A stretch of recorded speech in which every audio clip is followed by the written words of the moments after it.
शुरुआत करते हैं इस वक्त की बड़ी खबर के साथ जो बिहार से आ रही है। बिहार में एसआईआर के बाद फाइनल वोटर लिस्ट जारी हो गई है। बिहार में 14 लाख नए वोटर जुड़े हैं। फाइनल लिस्ट में वोटरों की संख्या बढ़ गई है। 1 अगस्त के ड्राफ्ट में 65 लाख नाम हटाए गए थे। पटना में 1,63,000 नए वोटर अब जुड़े हैं। एसआईआर के मुद्दे पर लगातार राजनीति होती रही है। 65 लाख लोगों के नाम काटे गए थे और अब जो फाइनल लिस्ट जारी की गई है उसमें वोटरों की संख्या कुछ बढ़ी है। पटना में 1,63,000 नए वोटर जुड़े हैं। आप चुनाव आयोग की वेबसाइट पर जाकर अपना नाम चेक भी कर सकते हैं। इस मुद्दे पर हमारे साथ TV9 भारतवर्ष संवाददाता रुपेश कुमार और आकाश वत्स जुड़ गए हैं, उनसे बात करते हैं। रुपेश, आपने एसआईआर के दौरान जब पूरी प्रक्रिया चल रही थी और तब जबकि पहली सूची सामने आई थी, आपने लगातार इस पर रिपोर्टिंग की। तमाम ऐसे लोग थे जिन्हें दिक्कतें थी, उनके नाम इसमें नहीं थे।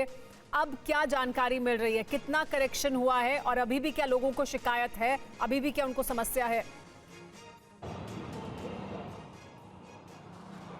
देखिए, बिल्कुल लोगों को समस्या थी और इसी वजह से 65 लाख लोगों के जो नाम काटे गए थे, तो जो सुप्रीम कोर्ट में सुनवाई हुई, सुप्रीम कोर्ट ने ये आदेश दिया कि उन 65 लाख लोग जिनके नाम काटे गए हैं वो विधानसभावार, जिलावार और मतदान केंद्रवार और किस मद में काटे गए हैं, यानी कि कौन से, जैसे मृतकों की सूची है 2 जगह हैं या फिर स्थानांतरित है अस्थायी रूप से, इन 3 कैटेगरी में बांट करके कारण बताएं और बूथवार किस बूथ से कितने मतदाताओं का नाम हटाया गया है और उस कारण के साथ, यानी कि मृतक हैं तो वो मृतक की श्रेणी में रखा जाए। उसके बाद से चुनाव आयोग ने तमाम बूथों पर वो लिस्ट चस्पा कर दी थी।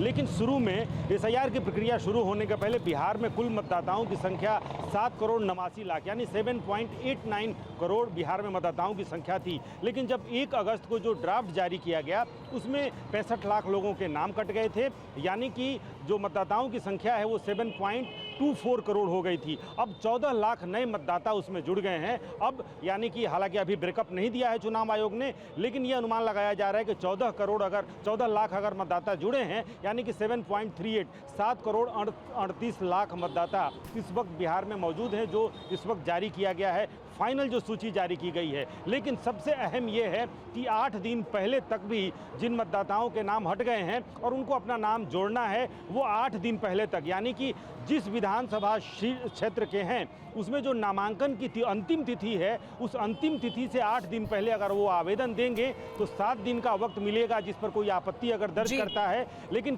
कोई अगर आवेदन देता है फॉर्म 6 भर के और 7 दिनों तक कोई आपत्ति नहीं आती है तो 8वें दिन उसका नाम शामिल करा लिया जाएगा। इसके अलावा जो नए वोटर्स हैं, यानी कि पहली बार जो फर्स्ट टाइम वोटर्स हैं, जो फिजिकल जिनके आवेदन लिए जा रहे थे और वो पूरी प्रक्रिया बंद कर दी गई थी, कल के बाद से वो प्रक्रिया भी शुरू हो जाएगी। जो नए मतदाता बिहार में एसआईआर प्रोसेस के बाद अब फाइनल वोटर लिस्ट सामने आ गई है। आकाश वत्स भी हमारे संवाददाता पटना से हमारे साथ मौजूद हैं। 65 लाख नाम हटे थे ड्राफ्ट में, अब फाइनल जो वोटर लिस्ट है उसमें 14 लाख नाम और जुड़े हैं। क्या आपकी कुछ ऐसे लोगों से बात हुई आकाश जिन्हें पहले शिकायत थी कि उनका नाम वोटर लिस्ट में नहीं है, ड्राफ्ट में नहीं दिख रहा है और अब फाइनल वोटर लिस्ट में उनके नाम शो हो रहे हैं? समीर, अभी थोड़ा सा और वक्त लगेगा, कुछ और वक्त लगेगा लोगों को जब ये पता चलेगा कि उनका नाम इस बार जुड़ा है या नहीं जुड़ा है। लेकिन जिस तरीके से मतदाताओं के नाम जोड़े गए हैं और वो संख्या जो हमारे सहयोगी रुपेश भी बता रहे थे कि वो 7 करोड़ 38 लाख के आसपास है। अगर मतदाताओं की संख्या इतनी है तो उन लोगों का भी नाम जरूर जुड़ा होगा जिन लोगों के नाम पहले काटे गए थे। हालांकि एक ये ज़रूर बताया गया है कि अब जो आने वाले वक्त में भी आप अपना नाम उसमें जुड़वा सकते हैं। लेकिन इस सब के बाद अब जो सारी नज़र है वो है तिथि पर कि अब कब वोटिंग की तिथि कब आएगी, कब इलेक्शन कमीशन की तरफ से ये बताया जाएगा, कब कहा जाएगा कि चुनाव की तारीखों का ऐलान होगा। 4 और 5 अक्टूबर को एक दौरा होना है, उस दौरे के बाद ये सारी प्रक्रियाएं शुरू हो जाएंगी। और अभी आज से लेकर के अगले आने वाले 2-3 दिन में, चूंकि नवरात्र का समय है, हर कोई इस फेस्टिवल में लगा हुआ है, तो आने वाले 1 से 2 दिन के भीतर ये पता लगना शुरू होगा कि किस मोहल्ले, किस जिले, किस प्रखंड में कहाँ किसके नाम पहले जो कट गए थे वो अब जुड़े हैं, या फिर जो पहले कट गए थे वो इस बार भी कटे ही हुए हैं, या फिर जो नए लोग अपना नाम जुड़वाना चाह रहे थे, लाख कोशिशों के बाद भी उनके नाम नहीं जुड़े हैं। ये बताने के लिए अभी थोड़ा सा समय लगेगा, थोड़ा सा वक्त लगेगा और तब ये पता लग पाएगा कि जो लोगों की जो शिकायतें थी, उनसे भी बात करेंगे, किस हद तक दूर हुई है। रुपेश, लेकिन एक बड़ा आंकड़ा अभी भी है जिनका नाम हटा है। मृत्युंजय तिवारी आरजेडी के प्रवक्ता इस वक्त हमारे साथ जुड़ गए। मृत्युंजय जी, अभी जो डेटा आया है एसआईआर का, उसमें जानकारी ये है कि जो आंकड़ा 65 लाख का था, उनमें 14 लाख ऐसे वोटर हैं जिन्हें एक बार फिर से वोटर लिस्ट में शामिल किया गया है। अभी ये डेटाबेस एक अलग से तैयार होगा कि ये उन्हीं 65 लाख में से हैं या अलग कोई वोटर जुड़े हैं। इस पर आपका पहला रिएक्शन? देखिए, एसआईआर के मुद्दे पर हमारी पार्टी, हमारे गठबंधन, हमारे नेता, बिहार विधानसभा में विरोधी दल के नेता श्री तेजस्वी यादव जी ने लगातार आईना दिखाया है और गलतियों को उजागर किया है। अब ये जो नया आज जारी किया गया है, इसका पूरा अध्ययन करने के बाद इसमें कहाँ खामियां हैं और किस तरह से किया गया है, क्या सही क्या गलत, वो सब देखने के बाद इस पर प्रतिक्रिया दी जाएगी। अभी तो अभी जारी किया गया है तुरंत। लेकिन मृत्युंजय जी, मैं ये बात तो आपसे कहूंगी, देखिए जब बड़े पैमाने पर कोई भी अभियान चलाया जाता है उसमें जाहिर है गलतियां होने की गुंजाइश होती है, लेकिन 14 लाख लोगों को जोड़ा जाना, ये तो आप कहिए ना कि जो भी, अगर आप मान लीजिए विपक्ष के तौर पर आप कहते हैं कि गलतियां हुई हैं, उन्हें दुरुस्त करने की कोशिश तो मान ही सकते हैं। जो 1 अगस्त को डेटा ड्राफ्ट तैयार हुआ था और आज हम देख रहे हैं हम सितंबर के अंतिम हिस्से में हैं, तो कुछ तो आप सोच सकते हैं ना कि बेहतर करने की कोशिश एसआईआर को लेकर की गई है।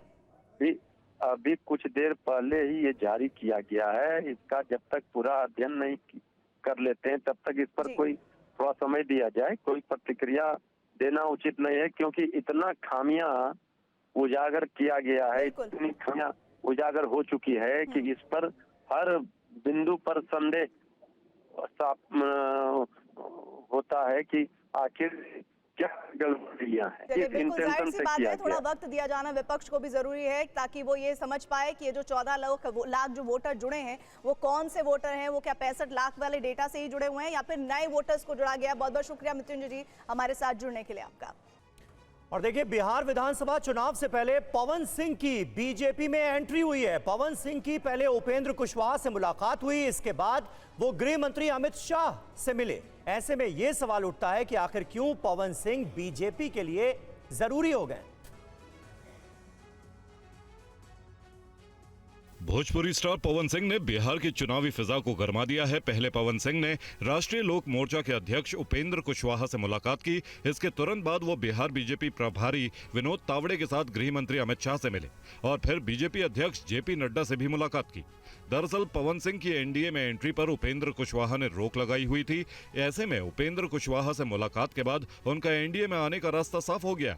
सूत्रों के मुताबिक उपेंद्र कुशवाहा की पवन सिंह से नाराजगी अब दूर हो गई है। पवन सिंह और उपेंद्र कुशवाहा मगध और शाहबाद क्षेत्र में एनडीए की मजबूती के लिए साथ मिलकर काम करेंगे। सूत्रों ने बताया कि पवन सिंह बिहार की आरा सीट से चुनाव लड़ सकते हैं और वो पूरे बिहार में एनडीए के लिए चुनाव प्रचार करेंगे। वहीं विनोद तावड़े ने कहा कि पवन सिंह बीजेपी में हैं और इसी में रहेंगे। पवन जी बीजेपी में है, बीजेपी में रहेंगे।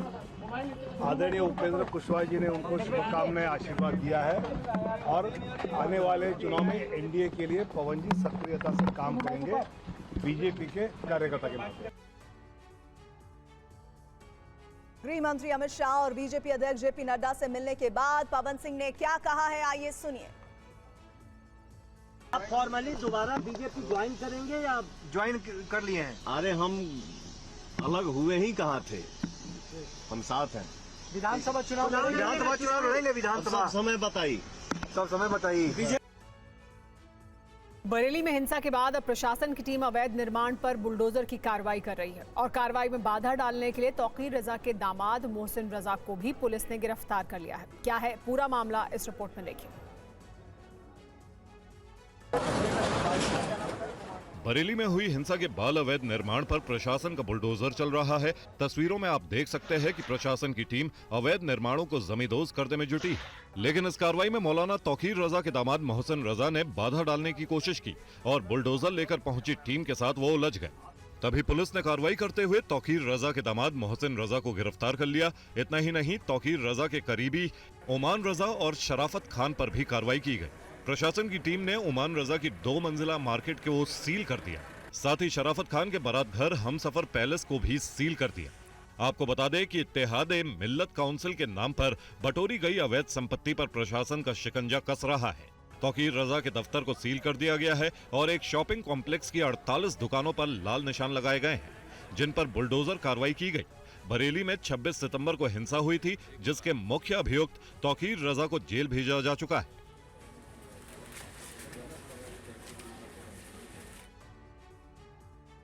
और पुलिस के एक्शन के बीच बरेली में हालात सामान्य हो रहे हैं। मौलाना तौकीर रजा के करीबी नफीस को गिरफ्तार किया जा चुका है। प्रशासन अब अभियुक्तों के ठिकानों पर बुलडोजर चला सकता है। बरेली में हिंसा के बाद से ही पुलिस का एक्शन लगातार जारी है। वहीं पुलिस कार्रवाई के बीच शहर के हालात भी सामान्य हो रहे हैं। सोमवार रात बरेली शहर में इंटरनेट सेवा बहाल कर दी गई। पुलिस ने इत्तेहाद मिल्लत काउंसिल के प्रमुख मौलाना तौकीर रजा खां के करीबी और हिंसा फैलाने के अभियुक्त डॉक्टर नफीस को गिरफ्तार कर लिया है। नफीस पर आई लव मोहम्मद के पोस्टर हटाने गई पुलिस टीम को वर्दी उतरवाने और हाथ काटने की धमकी देने के आरोप लगे हैं। इसके साथ ही पुलिस मौलाना तौकीर रजा को पनाह देने वाले फरहद और आरिफ के ठिकानों पर सीलिंग और बुलडोजर की कार्रवाई कर सकती है। पुलिस की पूछताछ में गिरफ्तार अभियुक्त नदीम खान ने कबूल किया है कि वो दंगे की साजिश में शामिल था। पूछताछ में ये बात क्लियर की है कि इसके द्वारा ही सिग्नेचर किए गए थे अपील पे, इसके और डॉक्टर नफीस के द्वारा सिग्नेचर किए गए थे और उसके 2 घंटे बाद इसके द्वारा ही जो आईएमसी के लोकल व्हाट्सएप ग्रुप्स हैं उसमें ये डाला गया था कि ये सिग्नेचर इसके नहीं है और ये फर्जी अपील है और आपको अधिक से अधिक संख्या में इकट्ठा होना है। तो बेसिकली इनकी इंटेंशन बहुत गलत थी, नीयत बहुत खराब थी। आई लव मोहम्मद अभियान को मुस्लिम पर्सनल लॉ बोर्ड के वरिष्ठ सदस्य मौलाना नुमानी सही नहीं मानते। उनका कहना है कि किसी को चिढ़ाने के लिए ऐसा अभियान चलाना कतई वाजिब नहीं है। मौलाना सज्जाद नोमानी कहते हैं कि इस्लाम ये अक्लमंदी सिखाता है कि कोई काम करने से पहले उस पर सोचो कि इसका नतीजा क्या होगा। नतीजा अच्छा हो तो फिर कदम आगे बढ़ाओ, नतीजा अगर बुरा निकले तो अपने आप को रोको। ऐसे में हमें किसी को चिढ़ाने के लिए आई लव मोहम्मद कहने की कोई जरूरत नहीं है। रहमत दो आलम सल्लल्लाहु अलैहि वसल्लम से सज्जाद नोमानी ने अपील की कि मुल्क का एजेंडा बदलने की गलती ना हो। मुल्क का एजेंडा हिंदू मुस्लिम नफरत से हटकर महंगाई, बेरोजगारी, महिलाओं की सुरक्षा की तरफ मुड़ रहा था, मगर कुछ ताकतें ये चाहती हैं हिंदू मुस्लिम एजेंडा टॉप पर आ जाए। मौलाना नोमानी के मुताबिक इस चाल को समझकर खुद अपना रास्ता अमल करना चाहिए। महाराष्ट्र के अहिल्यानगर में रंगोली विवाद पर तनाव जारी है। कल प्रदर्शन के दौरान हुए लाठीचार्ज के बाद पुलिस ने सुरक्षा बलों की तैनाती बढ़ा दी है। आज होने वाले ओवैसी के कार्यक्रम को भी रद्द कर दिया गया है। महाराष्ट्र के अहिल्यानगर में पैगंबर को लेकर हुए विवाद के बाद से शहर में तनाव है। चप्पे चप्पे पर पुलिस फोर्स को तैनात किया गया है ताकि कोई और विवाद ना हो। पुलिस ने रंगोली विवाद के बाद मुस्लिम समुदाय के प्रदर्शन पर हुए लाठीचार्ज पर कहा है कि उग्र भीड़ ने पत्थरबाजी की थी, जिसके बाद माहौल बिगड़ा। बेकाबू भीड़ को खदेड़ने के लिए लाठीचार्ज करना पड़ा। इस पत्थरबाजी में कई पुलिसकर्मी भी घायल हुए हैं। पुलिस ने 30 से ज्यादा अभियुक्तों को हिरासत में लिया। लोगों को शांतता रखने की अपील की गई है। अभी शहर में जगह जगह पे फिक्स पॉइंट्स लगाए गए हैं और मिक्स लोकेलिटीज है, वहां पर पेट्रोलिंग जारी है। इस मामले पर समाजवादी पार्टी के नेता अबू आजमी ने सरकार पर माहौल बिगाड़ने का आरोप लगाया। मैं फडणवीस साहब से कहना चाहता हूँ कि आपसे हम बार बार कह रहे हैं कि किसी के धर्म के खिलाफ भी कोई अपमानित बात हो तो आप कानून लाइए। 10 साल का आप ला ही नहीं रहे हैं। इसका मतलब कि सरकार खुद चाहती है कि ऐसी चीजें हो और मुस्लिम हिंदू लड़ाई हो। अहिल्यानगर में तनाव को देखते हुए पुलिस ने आज होने वाली ओवैसी की सभा को भी रद्द कर दिया है। और बेटिंग ऐप केस में फिल्म अभिनेत्री उर्वशी रौतेला से ईडी की पूछताछ हुई। उन्हें 15 सितंबर को समन मिला था। अभिनेत्री उर्वशी रौतेला आज ईडी के सामने तलब हुई। बैटिंग ऐप केस में उनकी एक बार फिर ईडी के सामने पेशी हुई। अवैध सट्टेबाजी ऐप 1x बेट मामले की जांच में उर्वशी आज ईडी मुख्यालय पहुंची। उर्वशी रौतेला इस प्लेटफॉर्म की भारत में एम्बेसडर हैं। उन्होंने 1x बेट सट्टेबाजी ऐप का विज्ञापन भी किया था। इसका वीडियो सोशल मीडिया पर मौजूद था। उसी के आधार पर उर्वशी रौतेला को पूछताछ के लिए बुलाया गया। सूत्रों ने बताया कि जांच एजेंसी ने PMLA के प्रावधानों के तहत उनका बयान दर्ज किया। ईडी ने पिछले कुछ हफ्तों में इस जांच के तहत युवराज सिंह, सुरेश रैना, रॉबिन उत्थप्पा और शिखर धवन जैसे क्रिकेटरों के अलावा अभिनेता सोनू सूद, मिमी चक्रवर्ती से भी पूछताछ की। कुछ ऑनलाइन प्रभावशाली लोगों से भी सवाल जवाब हुए हैं। बैटिंग ऐप से जुड़े मामले की तफ्तीश में पाया गया कि इनमें से कुछ हस्तियों ने उन्हें दिए गए विज्ञापन फीस का इस्तेमाल कई तरह की प्रॉपर्टी हासिल करने में किया। ये संपत्तियां PMLA के तहत अपराध की कमाई के रूप में शामिल हैं। दिल्ली में छेड़छाड़ के अभियुक्त चैतन्य आनंद के मोबाइल फोन से कई लड़कियों के चैट्स मिले हैं। मामले में पकड़ी गई उसकी 3 महिला सहयोगियों से पुलिस की पूछताछ जारी है। 17 छात्राओं से यौन शोषण के आरोप में गिरफ्तार चैतन्य आनंद उर्फ पार्थ सारथी को लेकर बड़ा पर्दाफाश हुआ है। चैतन्य आनंद के फोन में कई लड़कियों के चैट्स मिले हैं, जबकि बड़ी संख्या में चैट्स डिलीट भी किए गए हैं। इन चैट्स के जरिए वो लड़कियों को लुभाने की कोशिश कर रहा था। लड़कियों को अपने झांसे में लेने के लिए चैतन्य आनंद उन्हें सोने के गहने, महंगे गिफ्ट भी देता था। पुलिस ने चैतन्य आनंद की महिला सहयोगियों को भी पकड़ा है, जिनसे पूछताछ की जा रही है। ये तीनों के खिलाफ भी आरोप हैं कि जी उनको असिस्ट करते थे बच्चों को दबाव बनाने के लिए और वो आगे एकेडमिक उनको नुकसान वरना पहुंचाते थे। तो उसी बेस पे इनसे भी पूछताछ जारी है और उनके साथ कंफ्रंटेशन कर रहे हैं। फिर आगे जो भी इनके अगेंस्ट एविडेंस आएगा उस हिसाब से कार्रवाई की जाए। मोबाइल की जांच में पता चला है कि चैतन्य आनंद ने एयर होस्टेस की नौकरी के लिए कई लड़कियों के रिज्यूम मंगवाए थे। वो लड़कियों को एयर होस्टेस बनाने का झांसा दे रहा था। वहीं पता चला है कि चैतन्य आनंद के आश्रम में एक स्वीट भी बना है, जिसमें बेड और टीवी लगा है। इसके अलावा लग्जरी रूम, एक छोटा ऑफिस और बालकनी भी है। साउथ वेस्ट दिल्ली के डीसीपी अमित गोयल ने टीवी9 से बातचीत में कहा कि चैतन्य आनंद के मोबाइल में एक ऐसा ऐप था जिससे कई सीसीटीवी कैमरे कनेक्टेड थे, जिसे वो लड़कियों पर नजर रखता था। आप लोग जो पूछताछ कर रहे हैं उसमें क्या खुलासे हुए, क्या कॉपरेट कर रहा है बाबा या नहीं? नहीं, इनका पहला एटीट्यूड तो मिसलीड करने का रहता है कि गुमराह कर दे या मुझे नहीं पता या मुझे याद नहीं है, उस तरह से इनका एटीट्यूड है। बट हमारे पास कई चीज़ें आ रखी थी 2 महीने की जांच में, जिसके बेस पे हम इसको कन्फ्रंट करके एविडेंस ला रहे हैं। बाबा जब भागा हुआ था तो क्या कोई विदेशी नंबर भी इस्तेमाल कर रहा था?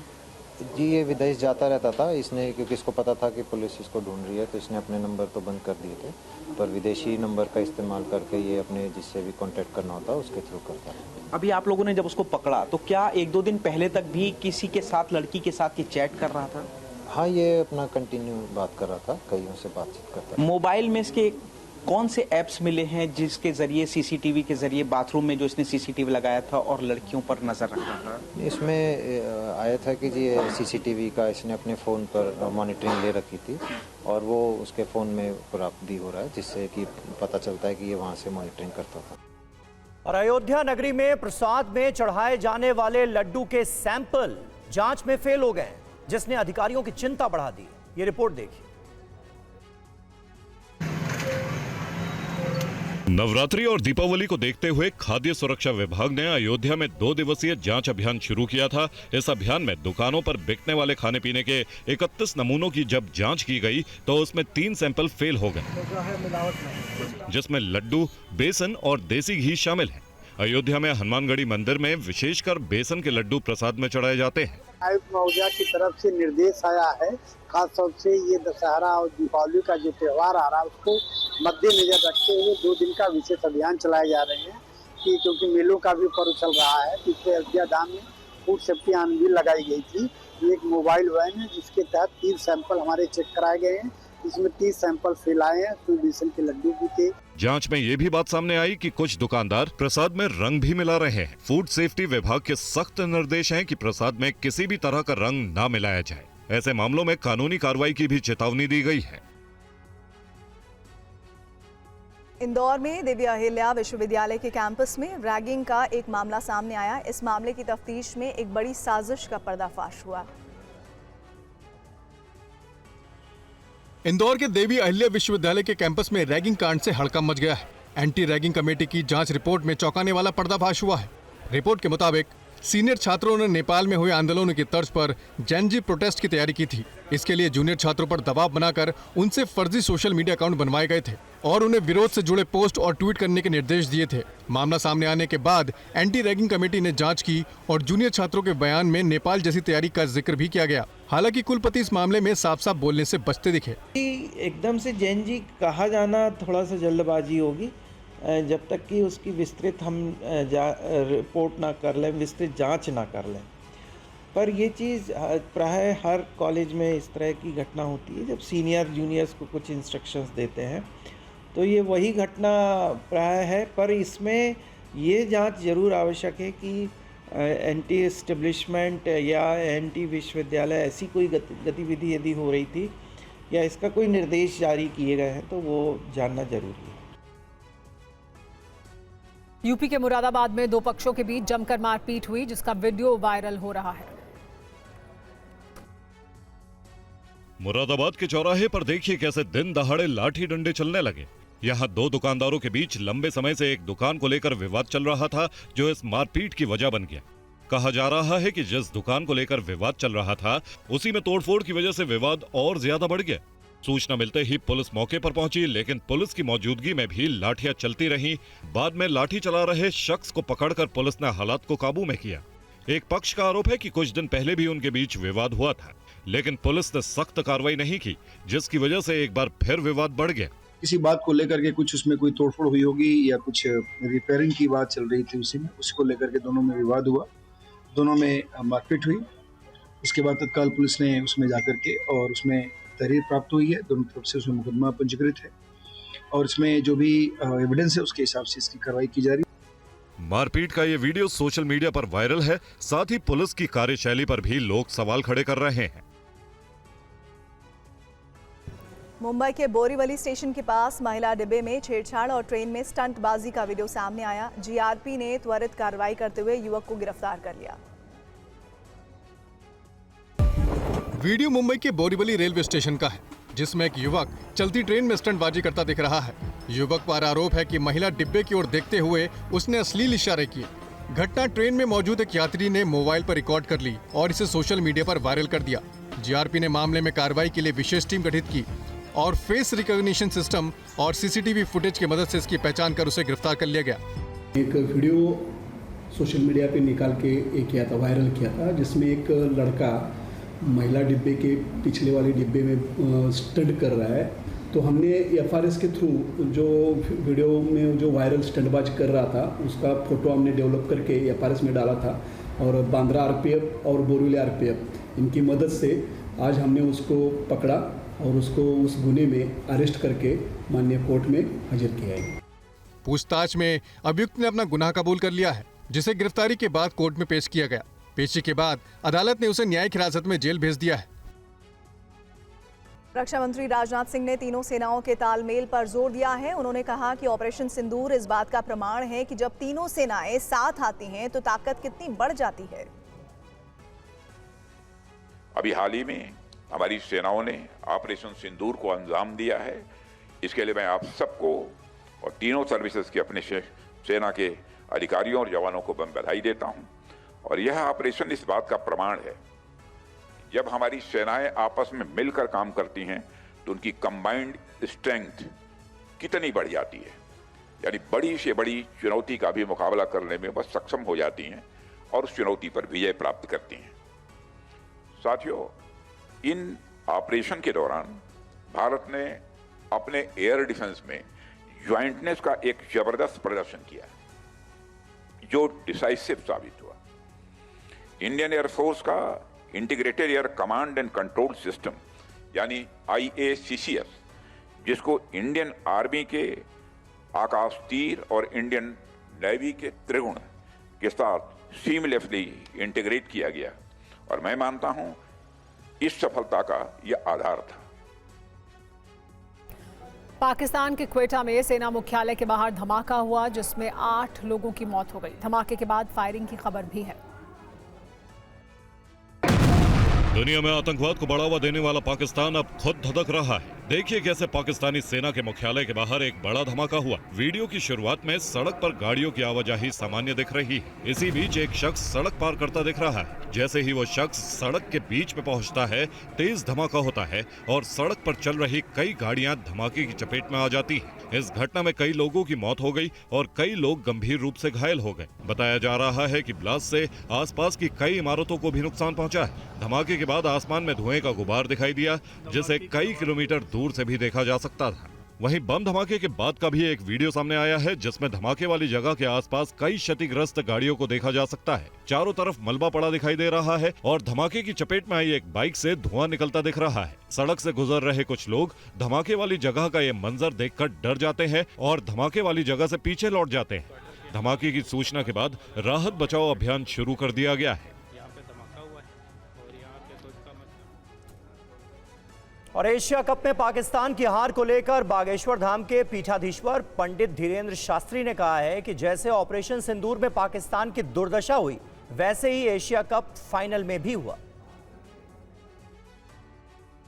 भारत ने फिर से पाकिस्तान को एशिया कप में हरा दिया और इतने अच्छे तरीके से हराया जैसे ऑपरेशन सिंदूर हुआ था, वैसे ही कल हो गया। बुरी दुर्दशा हुई पाकिस्तानी भाई साहब की। जैसे रावण को स्वर्ग में सीढ़ी लगाने का सपना था, वैसे ही पाकिस्तान का सपना भारत से जीतने का था। पर हमारे भारत के शेर हर बार उनके सपनों को चकनाचूर कर देते हैं। तो कल बाप बाप होता है, बेटा बेटा होता है, फिर से सिद्ध हो गया। भारत के प्लेयरों ने उनसे हाथ भी नहीं मिलाया। तो किसी ने कहा आप क्या कहना चाह रहे हैं, हम कि गद्दारों से क्या हाथ मिलाना। दिल्ली में आज TV9 फेस्टिवल ऑफ इंडिया का तीसरा दिन है। आज होने वाली डांडिया नाइट भी इस उत्सव का खास इवेंट है। तो इस उत्सव में बड़ी हस्तियां और नेता भी लगातार आ रहे हैं। मां दुर्गा पंडाल में विशेष पूजा के साथ हुई। आज अष्टमी के दिन मां दुर्गा के दरबार में पुष्पांजलि अर्पित की गई। TV9 फेस्टिवल में नेताओं का भी जमावड़ा लगा है। केंद्रीय मंत्री, सांसद और दिग्गज नेता इस मेले में लगातार शिरकत कर रहे हैं, तो विदेशी मेहमान भी इस उत्सव को भारतीय संस्कृति को समझने का सुनहरा मौका मान रहे हैं। सभी मेहमान मां दुर्गा के दर्शन भी कर रहे हैं। आज TV9 फेस्टिवल में पॉपुलर डीजे के तौर पर पहचान बना चुके डी आग धूम मचाने वाले हैं। उनका शो शाम 7 बजे से शुरू होगा और रात 10 बजे तक चलेगा। इस दौरान गरबा खेला जाएगा, बॉलीवुड बीट्स बजेंगी और माहौल को और रॉकिंग बनाने के लिए डीजे डी आक रीमिक्स का तड़का भी लगाएंगे। वहीं खाने पीने के शौकीनों के लिए TV9 फेस्टिवल में एक खास फूड जोन बनाया गया है, जहां भारतीय और विदेशी व्यंजनों के लजीज जायके मौजूद हैं। बड़ी बात यह है कि TV9 फेस्टिवल में सबकी एंट्री फ्री है और लोग भी बड़ी संख्या में पहुंचकर इस अवसर का लाभ उठा रहे हैं। देश का फूड प्रोसेसिंग सेक्टर तेजी से आगे बढ़ रहा है। हाल ही में संपन्न वर्ल्ड फूड इंडिया 2025 में देश विदेश की कंपनियों के बीच 1 लाख करोड़ से ज्यादा के MOU पर हस्ताक्षर हुए। इससे न केवल कृषि और प्रोसेसिंग इंडस्ट्री को बढ़ावा मिलेगा, बल्कि रोजगार के हजारों नए अवसर भी पैदा होंगे। देखिए ये रिपोर्ट। पिछले दिनों भारत के फूड प्रोसेसिंग सेक्टर को वर्ल्ड फूड इंडिया 2025 से जबरदस्त बूस्ट मिला है। इस आयोजन में देश विदेश की तमाम बड़ी फूड और FMCG कंपनियां शामिल हैं। इस इवेंट में जो करार हुए, उससे देश भर के किसान, एंटरप्रेन्योर और ग्रामीण समुदाय को जबरदस्त लाभ होने की उम्मीद है। इस इवेंट में 26 ग्लोबल और घरेलू कंपनियों के बीच 1.02 लाख करोड़ के MOU पर हस्ताक्षर हुए। ये partnership dairy, meat, packaged food, beverage जैसे सेगमेंट पे हुए। इस निवेश से 64,000 प्रत्यक्ष रोजगार पैदा होंगे, जबकि 10 लाख से ज्यादा लोगों को अप्रत्यक्ष रोजगार अवसर का फायदा होगा। MOU करने वाले कंपनियों में Coca Cola, Nestle, Patanjali foods, Amul, Carlsberg, Dabur, Haldiram और लुलु ग्रुप जैसी कंपनियां शामिल थीं। आने वाले निवेश गुजरात, महाराष्ट्र, उत्तर प्रदेश, पंजाब और तमिलनाडु जैसे 20 राज्यों में होंगे। 2032 तक फूड प्रोसेसिंग इंडस्ट्री के $735.5 बिलियन तक पहुंचने का अनुमान।